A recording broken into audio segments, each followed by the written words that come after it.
ونسلم على سيدنا ومولانا محمد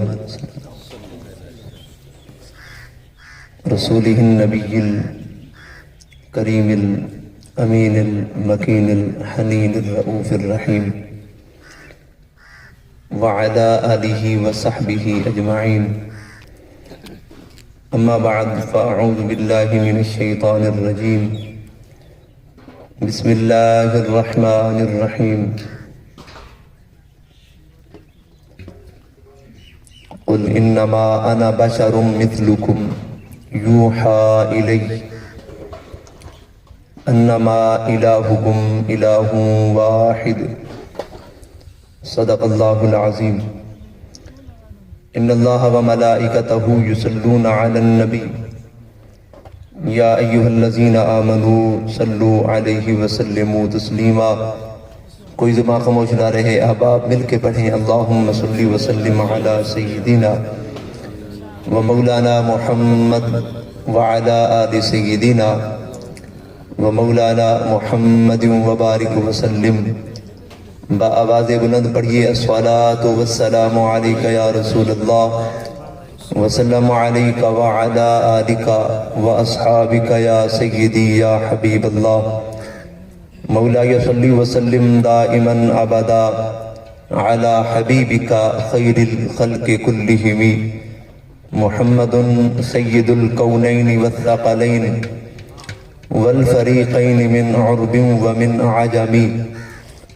ثم الرضا عن أبي بكر وعن عمر وعن علي وعن عثمان ذي الكرم. مولاي صل وسلم دائما أبدا على حبيبك خير الخلق كلهم.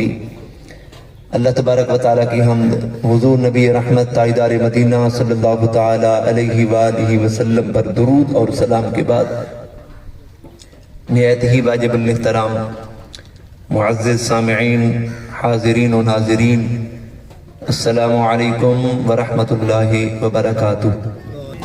اللہ تبارک و تعالی ہم سب کو قرآن و سنت کا فہم نصیب فرمائے. صحیح معنی میں قرآن کو پڑھنے، پڑھ کر اس کو سننے، سمجھنے اور اس کے بعد عمل پیرا ہو کے زندگی بسر کرنے کی توفیق عطا فرمائے. اللہ تبارک و تعالی حضور کا صدقہ، حضور کی پیاری پیاری آل کا صدقہ ہم سب کے حال پہ اپنا خاص کرم و فضل فرمائے. بلا تمہید و بلا تاخیر اپنی گفتگو کو شروع کروں گا. آج کی اس اصال ثواب کی اس محفل میں جس آیے مبارکہ کا میں نے انتخاب کیا، قرآن مجید فرقان حمید کی اسی آیے مبارکہ سے انشاءاللہ اس کا جو مفہوم ہے آپ احباب تک صحیح معنی میں کوشش ہوگی کہ دیانتداری سے، ایمانداری سے میں پیش کر سکوں بتوفیق اللہ تعالی وعونی.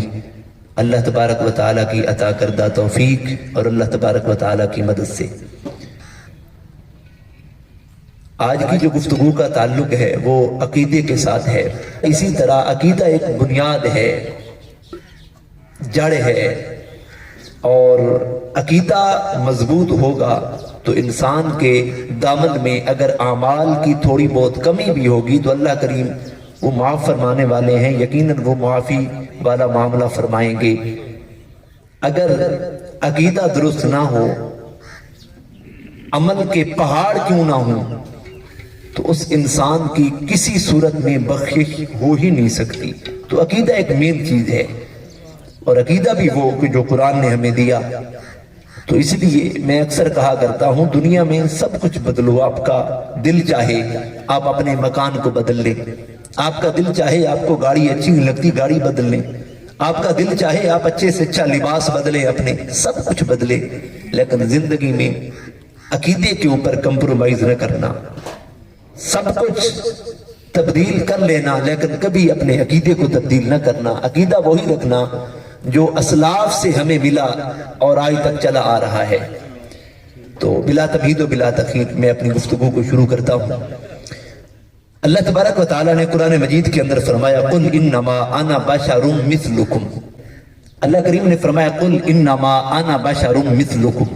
یہ قرآن کی آیت ہے اور قرآن کا ماننا ہر مسلمان کے اوپر لازم ہے کہ جہاں بات قرآن کی آ جائے پھر اپنی چہم گوئیاں پھر وہیں ختم کر دینی چاہیے.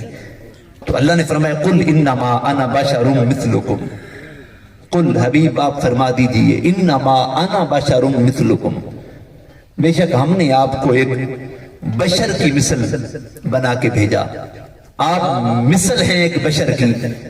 انا بشر مثلکم، آگے فرمایا یوحا الی، آپ کے اوپر وحی ہوتی ہے، انما الہکم الہ واحد، تمہارا اور میرا جو معبود ہے وہ ایک اللہ ہے، ہم اسی اللہ کی عبادت کرتے ہیں. وہ یہ آیت مبارکہ اللہ تبارک و تعالیٰ نے اس علیم بذات الصدور ذات نے اس نبی کے لیے خاص کر کے اور اسی نبی کی زبان مقدس سے کہلوائی جو زمین و آسمان کا مالک ہے، جس کی شان یہ ہے کہ اللہ تبارک و تعالیٰ نے اس کائنات میں سب سے پہلے جس ہستی کو تخلیق کیا بنایا وہ آپ صلی اللہ علیہ وآلہ وسلم کی ذات مبارک تھی، اور آپ صلی اللہ علیہ وآلہ وسلم کی وہ نورانیت والی جو صفت ہے، اللہ تبارک و تعالیٰ نے آپ کے نور کو سب سے پہلے، یہ ہے حدیث اکثر آپ اس کو سماعت کرتے ہیں سنتے ہیں، تو اللہ اس ہستی کے لیے اسی ہستی کی زبان سے اللہ نے کہلوایا. ابھی بات کہہ دے قل انما انا بشر مثلکم، کہ اللہ نے تو مجھے ایک بشر کی مثل بنا کے بھیجا. تو بھائی بندہ سوچئے یار، ایک وہ ہستی کہ جو آدم سے پہلے، حتیٰ کہ یہاں تک یہ روایت اکثر اب آپ اس کو سن چکے ہیں یا بیان کی جاتی ہے کہ جس ہستی کے صدقہ سے حضرت آدم علیہ السلام کی توبہ قبول ہوئی، جب حضرت آدم علیہ السلام کو اللہ نے جنت سے اتار کے زمین پہ بھیجا تو آدم علیہ السلام کئی 100 سال تک روتے رہے، اور بالآخر جب اسی مطلب ایک روایت میں جس کو حضرت پیر میر علی شاہ صاحب نے میرے منیر کے اندر لکھا ہے، تو میر علی شاہ صاحب تو یہ لکھتے ہیں کہ جب حضرت آدم علیہ السلام نے دیکھا آسمان پہ تو آپ نے دیکھا کہ 5 مقدس نام ہستیوں کے نام درج ہیں، تو آدم کے ذہن میں آیا کہ پہلا بشر تو میں ہوں، ابو البشر میں ہوں، ابو البشر آدم ہیں، اور آدم نے کہا پہلا بشر میں، ابو البشر میں، بشریت مجھ سے شروع ہوئی، اب مجھ سے پہلے یہ نام کس کے؟ تو پھر دیکھا، خیال آیا کہ یقیناً جو مجھ سے پہلے ہیں وہ مجھ سے بہتر ہیں. تو انہی ہستیوں کا جب آدم نے وسیلہ دے کے دعا کی تو اللہ نے ان کی توبہ کو قبول کی. تو بھائی جو ابو البشر ہے، ابو البشر کی جس ہستی کے وسیلہ کے صدقہ سے توبہ قبول ہوئی، اللہ نے اسی ہستی کی زبان سے کہلوایا. حبیب آپ کہہ دیں اس کی وجہ کیا تھی؟ ہاں قرآن کی اس آیت کو ہم مانتے ہیں، لیکن قرآن ہمیں دست دیتا ہے آپ غور کریں، تفکر کریں. بھئی اس کے اوپر تو غور کریں، سوچنا چاہیے نا. میں سمجھانے کے لیے آسان کر کے اس بات کو سمجھا کے پھر آگے چلوں گا. مثال کے طور پہ اب آپ یہاں بیٹھے ہیں، آپ میں سے کوئی بندہ کہہ دے، اکثر ہم کہتے ہیں یار میرا بھی یہ جو بیٹا ہے میرا شیر بیٹا ہے، میرا شیر پتر ہے جی، پنجابی میں کہے میرا شیر پتر جی، آپ کہہ دیتے ہیں اکثر. اور جتنے اب آپ بیٹھے ہیں، اچھا کوئی بندہ یہ نہیں کہے گا یار شیر کہہ دیا اس نے. اب شیر کی جنس اور ہے، شیر کی جنس اور ہے، اس کا عالم اور ہے، کیونکہ وہ جانور ہے، یہ تو انسان ہے. انسان ہو کے کہہ رہے میرا پتر شیر جیسا. اب یہ کوئی نہیں کہتا یار شیر کی ٹانگیں جا رہے ہیں، اس کی تو ٹانگیں بھی 2 ہیں. اب یہ کوئی نہیں کہے گا شیر تو جنگلوں میں رہتا ہے، اس کا کھانا پینا جدا، سب کچھ جدا. جب کہہ دیا میرا بیٹا شیر جیسا تو ہر بندے کے ذہن میں ایک بات آئے گی، وہ کہے کہ ہاں یہ جب کہہ رہا ہے نا میرا بیٹا شیر جیسا، شیر تو اس کی جنس اور سب کچھ جدا، یہ اشرف المخلوقات انسان اور پھر حضور کا غلام، اور یہ اپنے بیٹے کو شیر سے تشبیہ دے رہے. ہر بندہ سمجھے گا شیر کی ایک صفت ہے، کیا کہ شیر اپنی صفت میں بہادر ہے. سمجھ آ رہی ہے میری بات کی؟ اب آپ کو شیر کی صفت ہے نا، شیر بہادر ہے. تو یہ جو کہنے والا کہہ رہا ہے میرا بیٹا شیر جیسا، اس کا اصل مقصد یہ ہے کہ میرا بیٹا بہادر ہے. اب اس نے اپنے بیٹے کی بہادری والی صفت کو ظاہر کرنا تھا، تشبیہ کس سے دیا؟ وہ بول لیں ذرا یار، شیر سے دیا. ہر بندہ سمجھ گیا. اب یہاں ہم سوچیں، اللہ نے کہہ دیا قل انما انا بشر مثلکم. حبیب آپ کہہ دیں آپ مثل ہیں ایک بشر کی. اب ہمیں بھی تو سوچنا چاہیے نا کہ اللہ تبارک و تعالیٰ نے حضور سے کہلوایا، ضرورت کیوں آئی؟ پہلی بات یہ کہ ضرورت کیوں آئی، اس کے اوپر بھی ہم سمجھیں گے کیوں اللہ نے کہلوایا، اور پھر جب کہلوایا تو اس کا مقصد کیا ہے ہم بھی تو دیکھیں نا. اب عام بندہ جب اس کو پڑھتا ہے وہ دوسرے بندے کو قرآن کی سائے سے سامنے لے کے آ کے گمراہ کرنے کی کوئی، لو جی نبی بھی ہم جیسے، وہ بھی بشر ہم بھی بشر، وہ بھی انسان ہم بھی انسان، وہ بھی بشر ہم بھی بشر۔ ہاں ہم حضور اکرم صلی اللہ علیہ وسلم کی بشریت کا انکار نہیں کرتے، کیونکہ قرآن کی آیت ہے، کوئی بندہ کر نہیں سکتا انکار۔ لیکن سوچنے کی بات یہ ہے، یہ دیکھیں کیا نبی کی بشریت اور ہماری بشریت میں فرق کیا ہے؟ کیا نبی ہم جیسے بشر ہیں کہ جس طرح ہم کھاتے ہیں؟ کہنے والے کہتے ہیں کہتے وہ بھی کھاتے تھے ہم بھی کھاتے ہیں، وہ بھی چلتے تھے ہم بھی چلتے ہیں، وہ بھی سوتے تھے ہم بھی سوتے ہیں۔ کیا ہمارا چلنا، ہمارا کھانا، ہمارا پینا، ہمارا سونا، یہ ہمارے سارے معاملات کیا نبی جیسے ہیں؟ ہرگز ہو ہی نہیں سکتی۔ آپ صلی اللہ علیہ وسلم آرام فرمائیں، اسی حالت میں اٹھ کے مصلی پہ آ جائیں۔ صحابہ جب پوچھیں آقا ہمارے لیے حکم ہے کہ سو کے اٹھنے کے بعد وضو کیا جائے، آقا آپ ابھی سو کے اٹھے ہیں، مصلی پہ آ کے آپ نے نماز پڑھا دی، تو میرے آقا علیہ الصلوۃ والسلام فرمایا ایکم مثلی، کون ہے تم میں سے میری مثل؟ میں تو جب رات کو سوتا ہوں، سوتے ہوئے بھی رب کی عبادت کرتا ہوں، تو کیا ہمارا سونا نبی جیسا ہو گیا؟ آج بڑے سے بڑا مفتی نیند سے اٹھ کے آ کے بغیر وضو کے نماز پڑھ کے اور یہ فتویٰ دے کے ہاں بھی اوروں کی ہو جاتی ہے، میں عالم ہوں اس لیے میری نماز جو ہے نا اوروں کی نہیں ہوتی، میں عالم ہوں اس لیے سو کے اٹھتا ہوں تو میری ہو گئی۔ ایسا ہرگز نہیں ہے۔ نبی علیہ الصلوۃ والسلام اسی حالت میں مصلی پہ آئیں، نماز ہو جائے، اور کیا جو آج کہتا ہے کہ نبی بھی بشر ہم بھی بشر، کیا وہ یہ عمل کر کے دیکھیں کس چیز میں نبی ہم جیسے؟ نبی کے کھانے کو دیکھ لے، آپ صلی اللہ علیہ وسلم کی پوری زندگی کی جو خوراک ہے یہ تو ہماری ایک دو دن کی خوراک بن جائے، ایک دو دن میں ہضم کر جائے، ڈکار بھی نہ آئے۔ کس چیز میں نبی ہم جیسے؟ سوچنا چاہیے نا۔ آؤ آج یہ چیز سوچتے ہیں، اس سے پہلے یہ دیکھتے ہیں کہ یہ ضرورت کیوں پیش آئی۔ یہ بھی بڑی اہم بات ہے، کیونکہ قرآن تو سب کے لیے ہے نا۔ قرآن یہ درس دیتے ہیں کہ اس کے اوپر غور کریں، تفکر کریں، اور سب کو دعوت فکر دیتے ہیں قرآن۔ افلا تتفکرون، تفکر کرو، تدبر کرو، غور فکر کرو، اس کے اوپر بھی تو غور کریں۔ بس سادی سی آیت پڑھ کے گزر جانا یہ دیانتداری نہیں ہے۔ غور کریں، دیکھیں یار کس چیز میں نبی ہم جیسے ہیں؟ ہم کہاں، نبی کہاں، نبی کا مقام کہاں، ہم کہاں؟ تو گویا آؤ اس کے اوپر غور کرتے ہیں۔ ہاں جب قرآن نے کہہ دیا تو ایک چیز میں تو مطلب جو ہے نا ایک چیز تو ہے جو مشترک ہے، ایک چیز مشترک ہے، وہ کون سی ہے وہ بھی قرآن کی اس آیت سے سمجھیں گے۔ تو اس سے پہلے اللہ نے فرمایا قل انما انا بشر مثلکم، یہ کہا کیوں؟ اس لیے اب آپ ماشاءاللہ بڑی توجہ سے میری گفتگو سماعت فرما رہے ہیں، اور علماء کرام دائیں بائیں سٹیج پہ میری زینت بنے ہوئے ہیں، اور اہل علم میں گفتگو کرنا ایک مطلب سعادت کی بات ہوتی ہے، تو میں سب کو یہ دعوت فکر دیتا ہوں غور کی۔ اب دیکھیں، غور کریں ذرا، ہم اللہ تبارک و تعالیٰ نے یہ کیوں کہلوایا؟ اس لیے کیونکہ حضور سے پہلے اللہ تبارک و تعالیٰ نے ایک نبی کو بھیجا جس کا نام تھا حضرت عیسیٰ۔ کیا نام تھا؟ حضرت عیسیٰ۔ بولنے ذرا یار، حضرت عیسیٰ اللہ کے نبی تھے۔ اب حضرت عیسیٰ آئے تو کیا ہوا؟ حضرت عیسیٰ علیہ السلام آپ کو یہ مطلب خصوصیت تھی آپ کی، اللہ تبارک و تعالیٰ نے آپ کو بغیر باپ کے اس دنیا میں بھیجا۔ یہ حضرت عیسیٰ نبی تھے، اس کی نبوت میں شک نہیں، لیکن اللہ تبارک و تعالیٰ نے بغیر باپ کے، یہ قصور ہے حضرت آدم کے علاوہ، ایک حضرت آدم تھے جو بغیر ماں باپ کے، اور اس کے بعد حضرت عیسیٰ تھے، ماں تھی لیکن باپ کے بغیر اللہ تبارک و تعالیٰ نے اپنی قدرت کے ذریعے بھیجا۔ جب حضرت عیسیٰ آئے نا تو یہ ضرورت بتا رہا ہوں کہ کیوں کہلوایا اللہ نے حضور سے، اس کی وجہ بتا رہا ہوں۔ جب حضرت عیسیٰ آئے تو کیا ہوا؟ لوگوں نے جب حضرت عیسیٰ کو دیکھا کہ یہ تو بغیر باپ کے بغیر باپ کے آنا، یہ تو کسی بشر کی صفت ہے ہی نہیں، یہ تو کوئی بشر آ ہی نہیں سکتا۔ تو انہوں نے کیا کہا؟ ان کو مغالطہ لگا۔ پھر پہلا مغالطہ یہ لگا کہ یہ جو بغیر باپ کے آگے ہیں تو اس کا مطلب ہے یہ خدا کے بیٹے ہیں۔ توبہ نعوذ باللہ العظیم، یہ تو اللہ کے بیٹے، کئیوں نے اللہ مان لیا، یہ تو خدا کی صفت ہے جو بغیر باپ کے آ جائے۔ ایک چیز یہ دیکھی، دوسری چیز حضرت عیسیٰ علیہ السلام کی یہ دیکھی، جب آپ نے کلام کیا تو یہ تو بشر کلام کر ہی نہیں سکتا، ماں کی گود میں چھوٹا بچہ کیا کلام کرتے ہیں؟ کر ہی نہیں سکتا، یہ صفت بھی خدا کی صفت ہے۔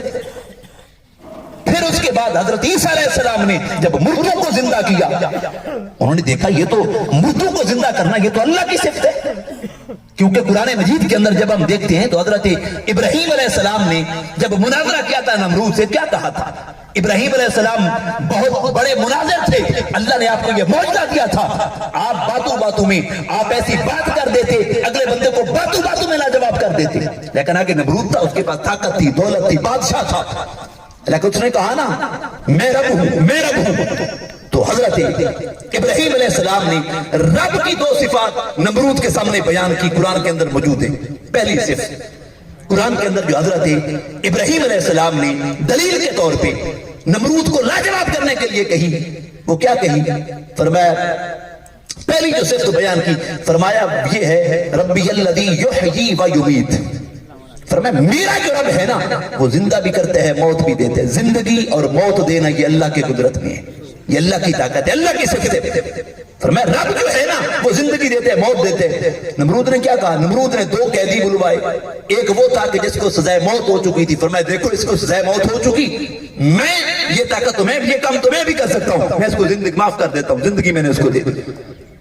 اور جس کو آزاد ہو چکا تھا اس کو کہا اس کو موت کے پھنٹے پہ چڑھا دو. اس نے کہا یہ آزاد تھا, اس کو میں نے موت دے دی. حضرت ابراہیم علیہ السلام نے دیکھا کہ فوراً آپ نے دوسری دلیل پیش کی. فرمایا یہ لوگوں کو گمراہ کر رہے. دوسری دلیل پیش کی. کیا دلیل پیش کی؟ ان اللہ یاتی بالشمس من المشرق فاتی بہا من المغرب. 2 دلیلیں, پہلی تھی زندگی اور موت والی, دوسری جو دلیل دی تھی وہ یہ تھی, فرمایا میرا جو رب ہے وہ سورج کو نکالتا ہے مشرق سے, فاتی بہا من المغرب, اگر تیرے پاس طاقت ہے تو مغرب سے نکال کے دکھا. فبہت الذی کفر, کفر وہیں لاجواب خاموش ہو گیا. ابراہیم نے نمرود کو تو لاجواب کر دیا, لیکن جب نبی کی زبان سے یہ 2 دلیلیں نکلی تھی تو ایک دلیل تو یہ تھی نا کہ زندگی اور موت دینا خدا کے بس میں. جب حضرت عیسیٰ علیہ السلام مردوں کو زندہ کرتے, لوگوں نے جب یہ طاقت دیکھی کہا یہ تو عیسیٰ مردوں کو زندہ کرتے ہیں, مردوں کو زندہ کرنا تو خدا کا کام ہے. تو لہذا عیسیٰ, کئیوں نے عیسیٰ کو خدا مانا, کئیوں نے کہا یہ خدا کا بیٹا ہے. جنہوں نے خدا مانا وہ بھی گئے, جنہوں نے خدا کا بیٹا مانا وہ بھی گئے ایمان سے. تو بہرحال اور اس وجہ سے وہ طاقت دیکھ کے یہ زندگی دینا موت دینا خدا کی طاقت ہے. پھر بچے مطلب ماں کی گود میں کلام کرنا کم عمری میں, یہ بھی فرمایا یہ بشر تو کر نہیں سکتا. تو انہوں نے کہا یہ طاقت بھی خدا کی طاقت ہے. اس کے بعد فرمایا بغیر باپ کے آنا. اس نے یہ 3 بڑی وجوہات تھی کہ جس وجہ سے حضرت عیسیٰ علیہ السلام کو ان کے ماننے والوں میں کئیوں نے خدا مانا, کئیوں نے خدا کا بیٹا مان کے گمراہ ہو گئے. اب جب باری آئی آمنہ کے لال کی, اللہ نے فرمایا حبیب وہ تو عیسیٰ تھا نا, مردوں کو زندہ کرنا, موت دینا, زندگی دینا. فرمایا یہ تو میں تیرے غوث جیسے غلاموں کو بھی طاقتیں دے دوں گا, یہ طاقتیں تو تیرے غلاموں میں سے غوث کو دے دوں گا. فرمایا تو تیرا مقام تو وراء الورا ہے. لوگوں نے عیسیٰ کی طاقت کو دیکھا اور کہہ گئے, مغالطہ لگ گیا, کئیوں نے خدا مانا, کئیوں نے خدا کا بیٹا مانا. اللہ نے فرمایا حبیب جب یہ تیری طاقت دیکھیں گے, یہ مردوں کو زندگی, یہ تو کچھ بڑی بات نہیں ہے. فرمایا جب یہ تیری طاقت دیکھیں گے, تیرے اشارے سے جب ڈوبے ہوئے سورج کو واپس لوٹتا دیکھیں گے, تیری بارگاہ میں پتھروں کو کلمہ پڑھتے دیکھیں گے. اب فرمایا حبیب جب یہ تیری طاقت دیکھیں گے, کہیں ایسا نہ ہو کہ عیسیٰ کے ماننے والوں کی طرح تیرے ماننے بھی تیری طاقت کو دیکھ کے, تیرے معجزات کو دیکھ کے تمہیں بھی خدا نہ مان بیٹھے. ان کو کہہ دے قل انما انا بشر مثلکم. یہ وجہ تھی. اس کے بعد اللہ تبارک و تعالیٰ نے جب حضور سے کہلوایا, اچھا پھر حضرت ابراہیم علیہ السلام نے جو 2 دلیلیں دی تھی نا, یہ دونوں کی دونوں, ایک تھی کہ زندگی اور موت دینا یہ اللہ کی صفت ہے, دوسری تھی کہ فاتی بہا من المغرب, مغرب سے سورج کو نکال کے دکھا. اب یہ بھی تو کوئی عام بندہ تو نہیں کر سکتا نا, یہ اللہ کی صفت ہے. ابراہیم نے دلیل کے طور پہ پیش کی تھی اور نبی کے نکلے ہوئے الفاظ تھے, غلط تو نہیں ہو سکتے تھے. ہمارا عقیدہ ہے کہ نبی کی زبان سے جو جملے نکل جائیں وہ حق ہے. اللہ تبارک و تعالیٰ ضرور نے پورا فرماتے ہیں. تو گویا تاریخ نے ابراہیم کے الفاظوں کو اپنے اندر محفوظ کر لیا. جب محفوظ کر لیا, وقت گزرتا گیا, بالآخر ایسا وقت آیا کہ حضور اکرم تاجدار مدینہ صلی اللہ تعالی علیہ وآلہ وسلم آپ دنیا میں جلوہ گر ہو چکے, اور وہ ابراہیم کے الفاظ تاریخ کے سروں میں ویسے درج ہے. ایک قرض تھا, تاریخ پہ قرض تھا, تاریخ پہ, کیونکہ ابراہیم کے منہ سے نبی تھا نا, اور نبی ایسا جو اللہ کا خلیل ہے، خلیل اللہ کا دوست. ایک دوست کے منہ سے کوئی جملے نکل جائیں، اگلا دوست پورا نہ کرے، پھر دوستی کا دی؟ یہ تو ہم کہتے ہیں نا، پھر دوستی کس چیز کی؟ تو نبی اللہ کا خلیل، وہ بھی دوست. اور اچھا پھر وہ جملے محفوظ تھے تاریخ کے سینوں کے اندر. وقت گزرتا گیا، وقت گزرتا گیا. یقیناً یقیناً یقیناً رب نے فرمایا ہوگا، فرمایا ہوگا.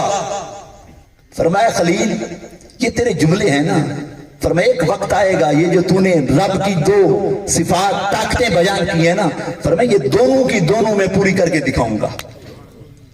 لیکن اتنی طاقت رکھنے کے باوجود بھی رب نہیں ہوگا. زبان سے پھر بھی کہے گا قل انما انا بشر مثلکم.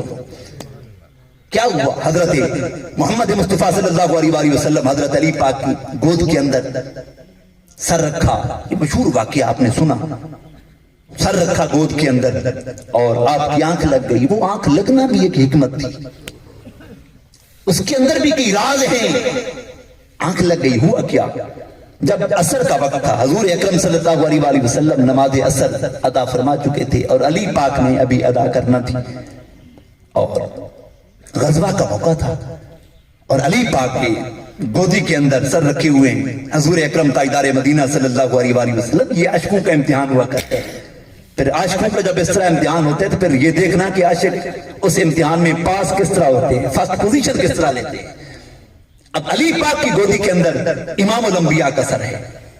امام الانبیاء اپنا سر اقدس رکھے ہوئے آرام فرما رہے ہیں. اور ہوا یوں کہ سورج آہستہ آہستہ غروب ہونے کو جا رہا ہے. بالآخر سورج غروب ہو گیا. جب سورج غروب ہو گیا تو علی پاک کشمکش میں تھے نا، اپنے آپ سے جنگ کر رہے تھے. ایک طرف اللہ کا حکم تھا، اور وہ بھی وہ جس کے بارے میں قرآن نے تائید کی، حافظوا علی الصلوات والصلاۃ الوسطی، نگہبانی کرو ساری نمازوں کی، خاص طور پہ درمیان والی نماز کی تاکید کی گئی اس نماز کی، وہ بھی عصر کی نماز. اور ادھر علی جیسا مرد مومن ہو، یہ کیسے ہو سکتا ہے نماز چلی جائے؟ اور ایک طرف وہ اللہ کی محبت، توحید کا مطلب توحید تھی، اللہ کا امر تھا، اللہ کی محبت، وہ نماز کی کشش، نماز کی چاشنی، محبت جو نماز کا لطف نماز کے اندر حاصل کرتے تھے، ایک طرف وہ تھا. اور دوسری طرف گود کے اندر حضور تھے، رخ مصطفیٰ تھا. یقیناً علی سوچتا ہوگا، سوچتا ہوگا، سوچتا رہا ہوگا. یہ گمان ہے ہمارا، سوچتا رہا ہوگا. عاشق تھے نا، سوچتے رہے ہوں گے کہ پہلے اللہ کی عمر، پہلے اللہ کی اطاعت کروں، یا ایک طرف حضور اکرم ہیں، حضور کی محبت، حضور کی تعظیم. اور بالآخر علی علی تھے نا، وہ علی تھے کہ جس کے بارے میں حضور نے فرمایا انا مدینۃ العلم وعلی بابوہا، لوگوں میں علم کا شہر ولی اس کا دروازہ ہے. اور علی قرآن کے ظاہر سے بھی، اس کے ظاہری معنی سے بھی واقف تھے، اس کے باطنی جو معنی ہے اس سے بھی واقف تھے. اور علی نے یہ بھی پڑھ لیا تھا نا وَمَن يُطِعِ الرَّسُولَ فَقَدْ أَطَاعَ اللَّهَ، کہ جس نے رسول اللہ کی اطاعت کی گویا حقیقت میں اس نے اللہ کی اطاعت کی. فقد اطاع اللہ، دو تقیدیں لگا دی، فا بھی تقید کے لیے، قد بھی تقید کے لیے، دو تقیدیں لگا کے کہا فرمایا اس نے اللہ کی اطاعت کی. علی علی تھے.